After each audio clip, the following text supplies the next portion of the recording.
ಪರಿಮಳಪತ್ರ ಪುಷ್ಪಾಣಿ ಸಮರ್ಪಯಾಮಿ.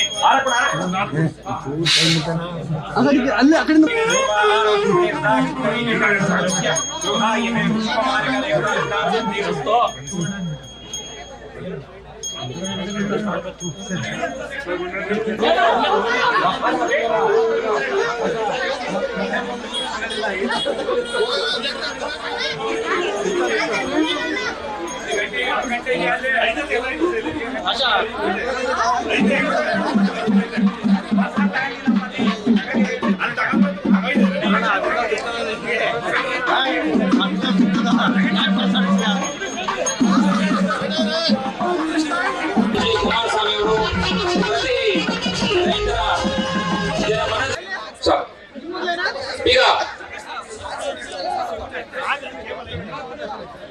ಅತಿಥಿಗಳ ಶ್ರೀಮತಿ ಸವಿತಾ ಹಾಗೂ ತಂಡದವರಿಂದ ವಿಶೇಷವಾಗಿ 3 ದೇವಸ್ಥಾನಗಳನ್ನ ಲಕ್ಷ್ಮೀದೇವಿ, ಮಾರಮ್ಮ ತಾಯಿ ಹಾಗೂ ಗ್ರಾಮ ದೇವತೆಯ 3 ದೇವಸ್ಥಾನಗಳನ್ನ ಇವತ್ತು ಉದ್ಘಾಟನೆ ಮಾಡ್ತಕ್ಕಂಥ ಕಾರ್ಯಕ್ರಮ ನಾಳೆ ಇದೆ.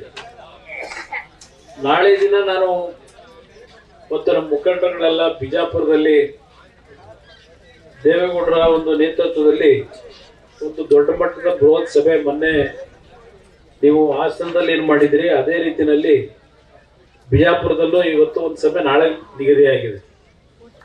ಆ ಹಿನ್ನೆಲೆಯಲ್ಲಿ ನಿಮ್ಮ ಗ್ರಾಮಕ್ಕೆ ನಾನು ನಾಳೆ ಬರಬೇಕಾದವನು ಇವತ್ತೇ ಬಂದಿದ್ದೇನೆ. ಇವತ್ತೇ ಬಂದರೂ ಸಹ ಗ್ರಾಮದ ನಮ್ಮ ಹಿರಿಯರು, ತಾಯಂದರು, ಯುವಕ ಸ್ನೇಹಿತರು ದೊಡ್ಡ ಸಂಖ್ಯೆಯಲ್ಲಿ ಸೇರಿ ನಮಗೇನು ಸ್ವಾಗತ ಕೋರಿದ ಅಷ್ಟೇ ಎಲ್ಲ ನಿಮ್ಮ ಆಶೀರ್ವಾದ ಮಾಡಿದ್ದೀರಿ. ನಿಮ್ಮೆಲ್ಲರಿಗೆ ನನ್ನ ಗೌರವಪೂರ್ವಕ ಅಂತ ವಂದನೆಗಳಲ್ಲಿ ಸಲ್ಲಿಸಲಿಕ್ಕೆ ಬಯಸ್ತೇನೆ. ಇದು ಒಂದು ಧಾರ್ಮಿಕ ಕಾರ್ಯಕ್ರಮ. ಮಂಜಣ್ಣವ್ರು ಹೇಳುದು ದೇವಸ್ಥಾನ ಕಟ್ಟೋದು ಮುಖ್ಯ ಅಲ್ಲ, ಕಟ್ಟಿದ ನಂತರ ಅದನ್ನ ತುಂಬಾ ಅಚ್ಚುಕಟ್ಟಾಗಿ ನೋಡ್ಕೋಬೇಕು, ದೇವರ ಮೇಲೆ ಒಂದು ಭಯ ಭಕ್ತಿ ಇರಬೇಕು ಅಂತಕ್ಕಂಥದ್ದು ಹೇಳಿದ್ದಾರೆ. ನಾನು ಒಂದು ವೈಯಕ್ತಿಕವಾಗಿ ನನಗಾದಂತ ಅನುಭವ, ನಾವೆಲ್ಲ ಸಣ್ಣ ಮಕ್ಕಳಿದ್ವು, 4 ವರ್ಷ 5 ವರ್ಷದ ಮಕ್ಕಳಿದ್ದಾಗ ನಮ್ಮ ಅಜ್ಜಿ ಹರದನಹಳ್ಳಿನಲ್ಲಿ ಬೆಳಗ್ಗೆ ಮತ್ತು ಸಾಯಂಕಾಲ ದೀಪಕ್ಕೆ ಎಣ್ಣೆ ತೆಗೆದುಕೊಂಡು ದೇವಸ್ಥಾನಕ್ಕೆ ಹೋಗಿ ದೇವಸ್ಥಾನ ಅಚ್ಚುಕಟ್ಟು ಮಾಡಿ ಪ್ರತಿನಿತ್ಯ ಎಣ್ಣೆ ಹಾಕಿ ದೀಪ ಹಚ್ಕೊಂಡು ಬರ್ತಕ್ಕಂಥ ದಿನ ನೋಡಿದ್ದೀನಿ. ಆದ್ರೆ ಇವತ್ತು ಆ ಪರಿಸ್ಥಿತಿಗಳು ನಮ್ಮಲ್ಲಿ ಹಳ್ಳಿಗಳಲ್ಲಿ ಕಡಿಮೆ ಆಗ್ತಿದೆ. ಆ ಸಂದರ್ಭದಲ್ಲಿ ಅವತ್ತಿನ ದಿನಗಳಲ್ಲಿ ವಿದ್ಯುತ್ ಶಕ್ತಿ ಇಲ್ಲ, ಹಳ್ಳಿಗಳಲ್ಲಿ ರಸ್ತೆಗಳಿಲ್ಲ, ಕುಡಿಯ ನೀರಿಲ್ಲ. ಒಂದು ಕಡೆ ಒಂದು ಕೆರೆ ಇದ್ರೆ, ಸದ್ಯ ಬಾವಿ ಇದ್ರೆ ಬಾವಿ ನೀರು ಯೂಸ್ ಮಾಡೋರಿ, ಉಪಯೋಗ ಮಾಡೋದು. ಕೆರೆ ಇದ್ರೆ ಒಂದ್ ಕಡೆ ದನ ತೊಳಿತಾ ಇರೋರು, ಇನ್ನೊಂದ್ ಕಡೆ ಬಟ್ಟೆ ಒಗಿತಾ ಇರೋರು. ಇಂಥ ಒಂದು ಪರಿಸ್ಥಿತಿಗಳು ಅದೇ ನೀರನ್ನ ಮನೆಗೆ ತಗೊಂಡು ಹೋಗಿ ಒಂದು ದೊಡ್ಡ ಕಾರ್ ಮೂಲೆಯಲ್ಲಿ ದೊಡ್ಡ ಒಂದು ನೀರನ್ನ ಶೇಖರಣೆ ಮಾಡಕ್ಕೆ ಒಂದು ಇದಿರೋದು. ಅದಕ್ಕೊಂದು ಹಳೆ ಪಂಚ ಉಪಯೋಗ ಮಾಡಿರೋದು, ಅದನ್ನ ಸುತ್ತಬಿಟ್ಟು ಅದರಲ್ಲಿ ನೀರನ್ನ ಹಾಕ್ಬಿಟ್ಟು ಫಿಲ್ಟರ್ ಮಾಡೋದು. ಹಾಗೆ ಯಾವ ಕಾಯಿಲೆನೂ ಗೊತ್ತಿರಲಿಲ್ಲ. ಈಗ ಇಲ್ಲಿಟ್ಟವರಲ್ಲ, ಈ ನೀರು ಕುಡಿದ್ರು ಇವತ್ತು ಕಾಯಿಲೆ. ಅವತ್ತಿನ ದಿನಕ್ಕೂ ಇವತ್ತಿಗೂ ಏನಿದೆ ನೋಡಿ. ಒಂದು ಕಡೆ ದೇಶ ಬಹಳ ದೊಡ್ಡ ಮಟ್ಟದಲ್ಲಿ ಬೆಳೀತಾ ಇದೆ, ಬಹಳ ದಾಪಕಾಲ ಆಗ್ತಾ ಇದೆ. ನಮಗೆ ಹಳ್ಳಿನಲ್ಲಿ ಬಂದಾಗ, ನಮ್ಮ ಹಳ್ಳಿಯ ಜನರ ಬದುಕು ನೋಡಿದಾಗ ಎಲ್ಲೋ ಒಂದ್ ಕಡೆ ಮನಸ್ಸಿಗೆ ನೋವಾಗಿ. ಇವತ್ತು ದೆಹಲಿನಲ್ಲಿ ನರೇಂದ್ರ ಮೋದಿ ಅವರ ಸರ್ಕಾರದಲ್ಲಿ ಮಂತ್ರಿಯಾಗಿ 2 ಇಲಾಖೆ ನಿರ್ವಹಣೆ ಮಾಡ್ತಾ ಇದ್ದೇನೆ. ಅಲ್ಲಿ ಇವತ್ತು ನಾವು ತೆಗೆದುಕೊಳ್ತಕ್ಕಂಥ ನಿರ್ಧಾರಗಳು ವಿಶ್ವಕ್ಕೆ ಸರಿಸಾಟಿಯಾಗಿ ನಾವು ಹೋಗ್ತಾ ಇದ್ವಿ. ಇವತ್ತು ಆಟೋಮೊಬೈಲ್ ಇಂಡಸ್ಟ್ರಿ ಪ್ರಮುಖವಾಗಿ ಈಗ ನಮ್ಮ ಹಳ್ಳಿಗಳಿರ್ಬೋದು, ಇಡೀ ದೇಶದಲ್ಲಿ ಯಾವುದೇ ರೀತಿಯ ಕೆಟ್ಟ ಗಾಳಿ ಕುಡಿಬಾರದು ಅಂತ ಹೇಳಿ ಎಲೆಕ್ಟ್ರಿಕ್ ವೆಹಿಕಲ್ ನ ಪ್ರಾರಂಭ ಮಾಡಿದ್ದೇವೆ. ಅದಕ್ಕೆಲ್ಲ ರೀತಿ ಉತ್ತೇಜನ ಕೊಟ್ಟು ಇವತ್ತು ಬಹುಶಃ ನಮ್ಮ ದೇಶದಲ್ಲಿ ತಯಾರಾಗ್ತಿರ್ತಕ್ಕಂಥ ಕಾರುಗಳು 30% ವಿದೇಶಕ್ಕೆ ಇವತ್ತು ರಫ್ತು ಮಾಡ್ತಾ ಇದ್ದೇವೆ. ಅಲ್ಲಿಯ ಶ್ರೀಮಂತಿಕೆ ನೋಡಿದಾಗ ಇಲ್ಲಿ ನಮ್ಮ ಜನರ ಬದುಕು ಭೂಮಿ, ನಿಮ್ಮ ಪ್ರತಿ ಕ್ಷಣ ಯಾವ ರೀತಿ ನೋವಿನಲ್ಲಿ ಬದುಕ್ತೀರಿ ಅಂತಕ್ಕಂಥದ್ದು ನಾನು ನೋಡ್ತಾ ಇದ್ದೀನಿ. ಇವತ್ತು ದೇಶ ಪ್ರಪಂಚದಲ್ಲಿ ಆರ್ಥಿಕವಾಗಿ ಸುದೃಢವಾಗಿ ನಾವೇನು ಬೆಳೀತಕ್ಕಂಥ ನಿಟ್ಟಿನಲ್ಲಿ 3ನೇ ಸ್ಥಾನಕ್ಕೆ ಹೋಗ್ತಾ ಇದೀವಿ ದೇಶದಲ್ಲಿ. ಆದ್ರೆ 3ನೇ ಸ್ಥಾನಕ್ಕೆ ಹೋಗ್ತಕ್ಕಂಥ ಈ ದೇಶದಲ್ಲಿ ಒಂದು ತಾರತಮ್ಯ ಅಂತಕ್ಕಂಥದ್ದು ಈಗಲೂ ಕಾಣ್ತೇವೆ ನಾವು. ಒಂದ್ ಕಡೆ ಉದ್ಯೋಗ ಸಮಸ್ಯೆ, ನಾವು ಭಾಷಣ ಮಾಡ್ತೀವಿ, ನಾವು ಇಷ್ಟೆಲ್ಲ ಇವರಿಗೆ ಆಟೋಮೊಬೈಲ್ ಇಂಡಸ್ಟ್ರಿಗೆ, ಬೇರೆ ಬೇರೆ ಇಂಡಸ್ಟ್ರಿಗಳಿಗೆ ಉತ್ತೇಜನ ಕೊಡೋದ್ರಿಂದ ದೊಡ್ಡ ಮಟ್ಟದಲ್ಲಿ ಉದ್ಯೋಗ ಸೃಷ್ಟಿ ಮಾಡ್ತೀವಿ ಅಂತ. ಮೊನ್ನೆ ನೀವೆಲ್ಲ ನೋಡಿದ್ರಿ, ಧಾರವಾಡದಲ್ಲಿ ಬಹುಶಃ ಒಂದು 5-6 ಸಾವಿರ ಜನ ಯುವಕರು ದೊಡ್ಡ ಪ್ರತಿಭಟನೆ ಮಾಡಿ ವಿಧಾನಸೌಧಕ್ಕೆ ನುಗ್ತೀವಿ ಅಂತಕ್ಕಂಥ ಒಂದು ಎಚ್ಚರಿಕೆ ಕೊಟ್ಟರು. ರಾಜ್ಯದಲ್ಲಿ ಸುಮಾರು 76,000 ಶಿಕ್ಷಕರ ನೇಮಕಾತಿ ಮಾಡಲಿಲ್ಲ. ಶಾಲೆಗಳಲ್ಲಿ ಕೊರತೆ ಇರ್ತಕ್ಕಂಥದ್ದು 76,000 ಶಿಕ್ಷಕರು. ಇವತ್ತವರೆಗೆ ಈ ಒಂದು 3 ವರ್ಷದಲ್ಲಿ ಒಂದು ಕೆಲಸ ಕೊಡ್ತಕ್ಕಂಥ ಕೆಲಸ ಮಾಡಲಿಲ್ಲ ಈ ಸರ್ಕಾರದಲ್ಲಿ. ಇವತ್ತು ಉದ್ಯೋಗ ಇಲ್ಲದೆ ಹಲವಾರು ಕುಟುಂಬದ ಯುವಕರು ಪ್ರತಿನಿತ್ಯ ನಮ್ಮಂತವ್ರ ಮನೆ ಬಾಗಿಲಿಗೆ ಅರಿಯೋದು ನೋಡಿದಾಗ ತುಂಬಾ ಮನಸ್ಸಿಗೆ ನೋವಾಗುತ್ತೆ. ಈ ಪರಿಸ್ಥಿತಿ ಇದ್ದೇವೆ. ಇವತ್ತು ನಮ್ಮ ರಾಜ್ಯ ಆರ್ಥಿಕವಾಗಿ ನಾವು ತುಂಬಾ ಚೆನ್ನಾಗಿದ್ದೀವಿ. ನೀವು ಕಟ್ಟತಕ್ಕಂಥ ನಿಮ್ಮ ತೆರಿಗೆ ಹಣ ರಾಜ್ಯದ ಖಜಾನೆ ತುಂಬಿಸ್ತೀರಿ. ಇಡೀ ರಾಜ್ಯದ 6.5 ಕೋಟಿ ಜನ. ಆದ್ರೆ ಆ ದುಡ್ಡನ್ನ ಅನುಪಯುಕ್ತವಾದಂತ ಕೆಲಸಗಳಿಗೆ ಉಪಯೋಗ ಮಾಡಿಕೊಂಡು ಹಣದ ಒಂದು ದುಂದುಗಾರಿಕೆ ಆಗ್ತಕ್ಕಂಥದ್ದು ಯಾವ್ಯಾವ ರೀತಿಯಲ್ಲಿ ಇವತ್ತು ಭಯಭಕ್ತಿ ಇಲ್ಲದೆ ಲೂಟಿ ಆಗ್ತಕ್ಕಂಥ ಹಿನ್ನೆಲೆಯಲ್ಲಿ ನಾವೇನ್ ನಿರೀಕ್ಷೆ ಇಟ್ಟಿದ್ದೇವೆ, ನೀವೇನ್ ನಿರೀಕ್ಷೆ ಇಟ್ಟಿದ್ದೀರಿ, ಆ ನಿಟ್ಟಿನಲ್ಲಿ ಕೆಲಸಗಳು ಆಗ್ತಾ ಇಲ್ಲ. ವರ್ಗಾವಣೆ ದಂಧೆ ಒಂದು ರೀತಿ, ಹಲವಾರು ರೀತಿಯಲ್ಲಿ ಈ ಸರ್ಕಾರದ ಅಕ್ರಮಗಳು. ಒಂದು ಅವ್ರು ಹೇಳ್ತಾರೆ 5 ಗ್ಯಾರಂಟಿ ಕೊಟ್ಟಿದ್ದೇವೆ ನಮ್ಮ ಕರ್ನಾಟಕದಲ್ಲಿ ಮಾದರಿ ಅಂತ ಹೇಳಿ. ಹೆಚ್ಚಿನ ಸಂಖ್ಯೆಯಲ್ಲಿ ನನ್ನ ತಾಯಂದಿರು ಇಲ್ಲಿ ಕೂತಿದ್ದೀರಿ. ಇಲ್ಲಿ ಪ್ರಶ್ನೆ, ಆ 2,000 ರೂಪಾಯಿನ ನಿಮ್ಗೆ ಏನ್ ಕೊಡ್ತಾ ಇದ್ದಾರೆ? ಅದು ನಿಮ್ಮ ಮೇಲೆ ಸಾಲ ಒರೆಸಿ ಕೊಡ್ತಾವ್ರೆ. ಇದನ್ನ ಮುಂದಕ್ಕೆ ನೀವೇ ತೀರಿಸ್ಬೇಕು. ಈ ರಾಜ್ಯದ 6.5 ಕೋಟಿ ಜನವೇ ತೀರಿಸ್ಬೇಕು. ಇದನ್ನ ನೀವು ಅರ್ಥ ಮಾಡ್ಕೊಂಡು ಅವ್ರೇನು ಮನೆಯಿಂದ ತಂದು ಕೊಡ್ತಾ ಇಲ್ಲ. ಈಗ ಏನಾಗಿದೆ, ಚುನಾವಣೆಯಲ್ಲಿ ಗೆಲ್ಲಬೇಕು ಅಂತಕ್ಕಂಥ ಒಂದೇ ಕಾರಣದಿಂದ ಸರ್ಕಾರದಲ್ಲಿ ಇರ್ತಕ್ಕಂಥ ನಿಮ್ಮ ತೆರಿಗೆ ಹಣನ ಬೇಕಾಬಿಟ್ಟು ಇವತ್ತು ಅದನ್ನ ಖರ್ಚು ಮಾಡ್ತಕ್ಕಂಥ ಮುಖಾಂತರ ಯಾವುದೇ ಅಭಿವೃದ್ಧಿಗಳನ್ನ ನಾವು ಕಾಣಲಿಕ್ಕೆ ಸಾಧ್ಯ ಆಗ್ತಾ ಇಲ್ಲ. ದಯವಿಟ್ಟು ತಾವಿನ್ನು ಸೂಕ್ಷ್ಮವಾಗಿ ಯೋಚನೆ ಮಾಡಬೇಕು. ಈಗ ನಿಮ್ ಕುಟುಂಬದಲ್ಲಿ ಒಂದು ಮಗು ಜನ್ಮ ತಾಳದ ಮೇಲೆ ಆ ಮಗುಗೆ ಶಿಕ್ಷಣ ಕೊಡಬೇಕು ಅಂತ ಹೊರಟು ಏನಾದ್ರೂ ಇಂಜಿನಿಯರಿಂಗು ಮೆಡಿಕಲ್ ಓದಿಸ್ಬೇಕು ಅಂದ್ರೆ 1.5 ಕೋಟಿ ಖರ್ಚು ಮಾಡಬೇಕು. ಎಲ್ಲಿಂದ ತರ್ತೀರಿ ದುಡ್ಡ 1.5 ಕೋಟಿ? ಇವತ್ತು ಇಂಥ ಒಂದು ಕಾರ್ಯಕ್ರಮಗಳ ಮುಖಾಂತರ ನಿಮಗೆ ತಾತ್ಕಾಲಿಕವಾದಂತ ಒಂದು ಖುಷಿ ಕೊಡ್ತಕ್ಕಂಥದ್ದೇ ಇದೆ. ಮುಂದೆ ದೇಶ ಏನಾಗುತ್ತೆ ಅನ್ನೋದು ಯೋಚನೆ ಮಾಡಬೇಕು. ಇವತ್ತು ಏನಾಗಿದೆ, ಇಡೀ ದೇಶದಲ್ಲಿ ಯಾವುದೇ ಒಂದು ಚುನಾವಣೆ ಆದ್ರೆ ಯಾವುದೇ ಒಂದು ರಾಜ್ಯದಲ್ಲಿ ಈಗ ಪ್ರಾರಂಭ ಆಗ್ಬಿಟ್ಟಿದೆ. 5,000 ಕೊಡ್ತೀವಿ, ನೀವು ನಮ್ಗೆ ಆಯ್ಕೆ ಮಾಡಿದ್ರೆ 10,000 ಕೊಡ್ತೀವಿ ಒಂದು ನೀವು ಕುಟುಂಬಕ್ಕೊಬ್ಬರಿಗೆ. ಈ ರೀತಿಯ ಅವರ ಹೇಳಿಕೆಗಳಿದೆಯಲ್ಲ, ಅದು ಬಹಳ ದಿವಸ ನಡೆಯೋದಿಲ್ಲ. ದೇಶ ಬರ್ಬಾದಾಗೋಗ್ತದೆ.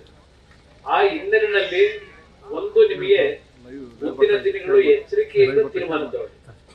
ನಿಮ್ಮ ಒಂದು ಬದುಕನ್ನ ಸ್ವಾಭಿಮಾನದಿಂದ ಬದುಕ್ತಕ್ಕಂಥದಕ್ಕೆ ಏನ್ ಕಾರ್ಯಕ್ರಮಗಳನ್ನ ಕೊಡ್ತಾರೆ ಅದನ್ನ ಯೋಚನೆ ಮಾಡಿ ತೀರ್ಮಾನಿಸ್ತಾರೆ.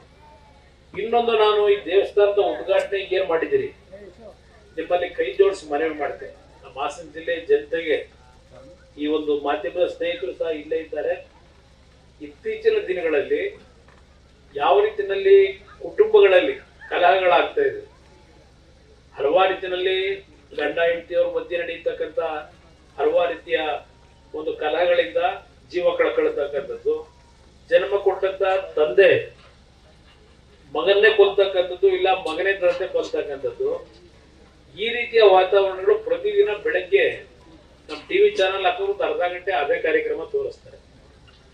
ಇದು ನೋಡಿದಾಗ ನಮ್ಗೆ ಏನ್ ಅನ್ನಿಸ್ತದೆ, ನಮಗೆ ಈ ಪ್ರಗತಿ ಬೇಕಿದ್ದ ಅನ್ನಿಸ್ತದೆ ನನಗೇನೆ. ನಾವೇ ಚಿಕ್ಕ ವಯಸ್ಸು, ಈಗ ನಮ್ಮ ಮಕ್ಕಳಿಗೆ ಗೊತ್ತಾಗಲ್ಲ ಅವರು, ಇಲ್ಲಿರ್ತಕ್ಕಂಥ ಕೆಲವರು ಹೊಸಬರು 20 ವರ್ಷದವರಿಗೆ 10 ವರ್ಷದವರಿಗೆ ಗೊತ್ತಾಗಲ್ಲ.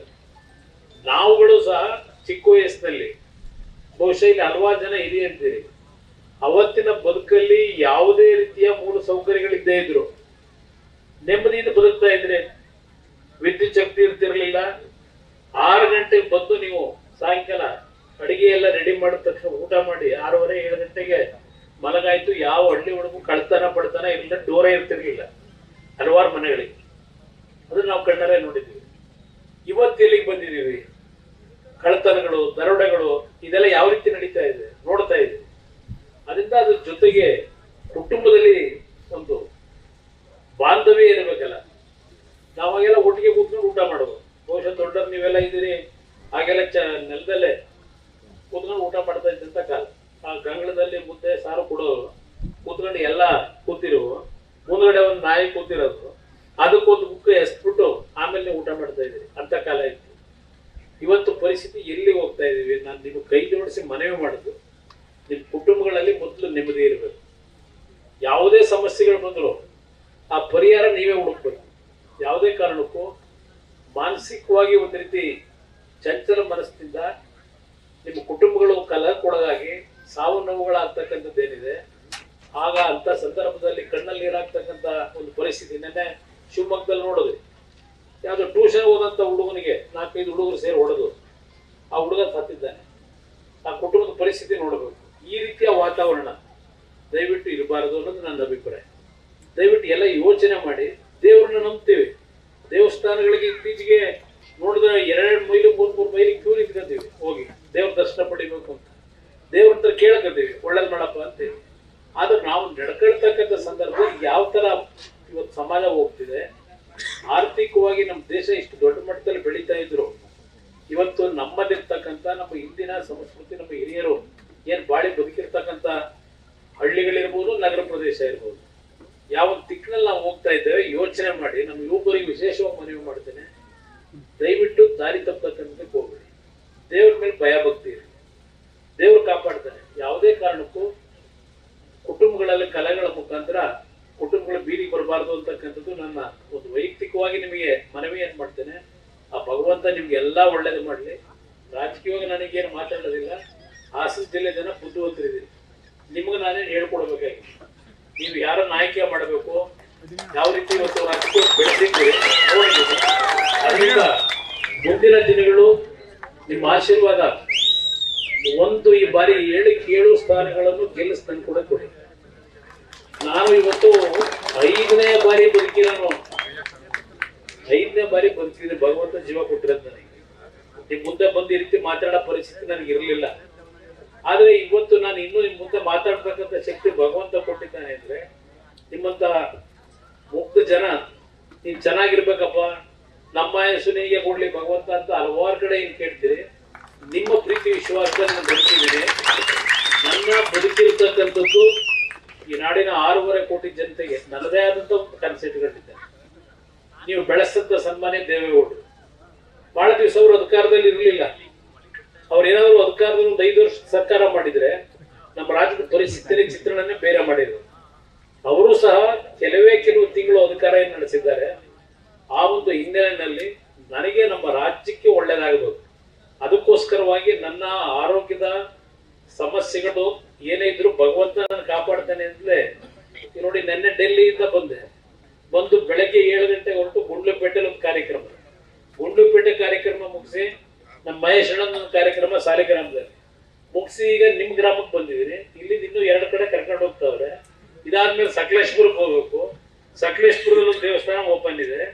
ಇಷ್ಟೆಲ್ಲ ನಾನು ದುಡಿಮೆ ಮಾಡಬೇಕಾದ್ದು ಕಾರಣ ಏನಾದ್ರೂ ಮಾಡಿ ನಿಮ್ಗಳ ಒಂದು ಹೃದಯದಲ್ಲಿ ಇಲ್ಲಪ್ಪ ಈ ಬಾರಿ ದೇವೇಗೌಡರು ಕಟ್ಟಂತ ಪಕ್ಷ ಉಳಿಸಿ ನೋಡೋಣ ಒಂದು ಜವಾಬ್ದಾರಿ ಕೊಡೋಣ ಅಂತಕ್ಕಂಥದ್ದು ಬರ್ಲಿ ಅಂತಕ್ಕಂಥ ಒಂದು ಭಾವನೆಯಿಂದ ಶ್ರಮ ಏನಾಗ್ತಾ ಇದೆ ನಿಮ್ಮ ಆಶೀರ್ವಾದ ನಿಮ್ಮ ಆಶೀರ್ವಾದ ಮಂಜಣ್ಣ ಅವರು ನಮ್ಮ ಜೊತೆಲಿ ಏನಿದ್ದಾರೆ ಬಹಳ ಆತ್ಮೀಯವಾಗಿರ್ತಕ್ಕಂಥದ್ದು. ಮೊನ್ನೆ ಅವ್ರನ್ನ ಕೊನೆ ಹಂತದಲ್ಲಿ ಬಂದಾಗಲೂ ಆಶೀರ್ವಾದ ಮಾಡಿದ್ದೀನಿ, ಮುಂದಕ್ಕೂ ಅದೇ ರೀತಿ ಆಶೀರ್ವಾದ ಮಾಡಿ ಅಂತ ಹೇಳಿ ನಿಮಗೆ ಗೌರವಪೂರ್ವಕ ಒಂದನೇ ಸಸಿ ಎರಡು ಮಾತು ಮುಗಿಸ್ತೇನೆ. ಜೈ ಜೈ ಕರ್ನಾಟಕ. ಒಂದ್ ನಿಮಿಷ, ಕಳೆದ ಬಾರಿ ನಮ್ಮ ಹೊಗೆಸಪ್ನ ರೈತಗಳ ಪರಿಸ್ಥಿತಿ ಸಮಸ್ಯೆ ಒಳಗಾದಾಗ ನಾನೇ ಡೆಲ್ಲಿಗೆ ನಮ್ಮ ಹುಣಸೂರಿನವರು ಮತ್ತೆ ಪ್ರಿಯಾಪುರದವರು ನಮ್ಮ ಸಾರಮಹೇಶ್ವರನ ಜೊತೆನಲ್ಲಿ ಬಂದಿದ್ದರು.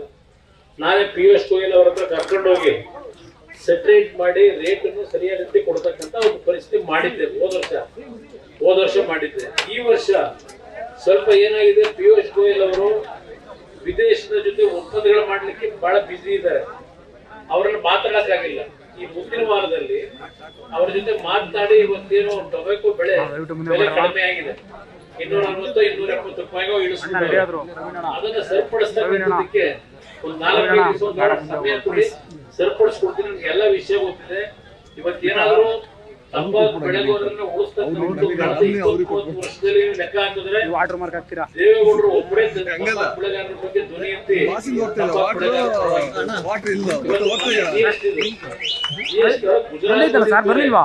ಈಗಲೂ ನಾವು ಅವ್ರ ನೆರಳಲ್ಲಿ ನಾವೇನು ಹೋಗ್ತಾ ಇದೀವಿ. ದೇವೇಗೌಡರು ಹಾಕುತ್ತಿದ್ದ ಮಾರ್ಗದಲ್ಲಿ ಮೊನ್ನೆ GST ಪ್ರಾಬ್ಲಮ್ ಆಗಿ ಸೆಪರೇಟ್ ಮಾಡಿ ಓಪನ್ ಮಾಡಿಸ್ತಾರೆ. ಓಪನ್ ಮಾಡಿಸ್ಮೇಲೆ ರೇಟ್ ಕಡಿಮೆ ಮಾಡೋದು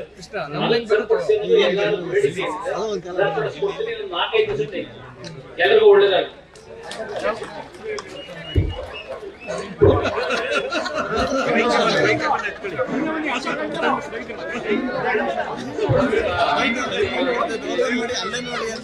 ಹಾಗೂ ಕೌಟುಂಬಿಕ ಜೀವನದಲ್ಲಿ ಜಾತಿಯ ಜೀವನವನ್ನು ಯಾವ ರೀತಿ ರೂಢಿಸಬೇಕು ಅಂತ ಯುವಕರಿಗೆ ಹಾಗೂ ಕರ್ನಾಟಕ ರಾಜ್ಯ